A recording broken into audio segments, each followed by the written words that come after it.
people are worried, for instance, people who either are or want to be pregnant. Shobana, is there any reason, or Simon, whichever of you wants to answer this, when it comes to pregnancy, either anticipated or actual, is there any reason for hesitation? No, we've got a lot of information about pregnancy. The Therapeutic Goods Administration has looked at this really closely for Australia, and that's really good. And they've found that millions of women have had the vaccine. There's no risk that we know of to pregnancy or breastfeeding.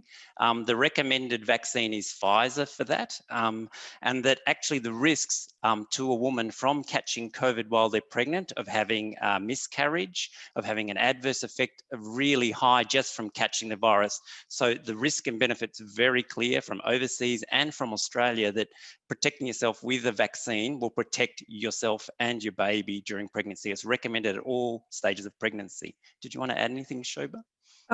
Completely agree. Just echoing that pregnant women are very high risk when they get sick with COVID, and that's something to really consider.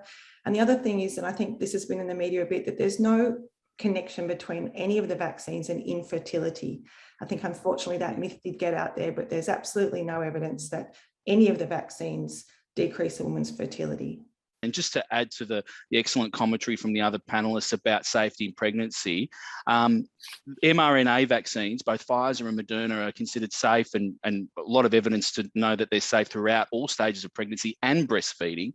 And for any viewers of the webinar, if they've had a first dose of AstraZeneca but have since fallen pregnant, speak to your doctor or pharmacist, because you can get your second dose, being an mRNA, in those particular instances, so that you're fully vaccinated. So talk to your doctor or pharmacist.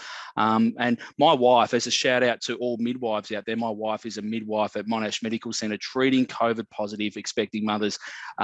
There are lots of impacts on unborn babies for potentially with COVID, and there is no reason not to get vaccinated for them. Please, if you're planning pregnancy or are pregnant, get vaccinated.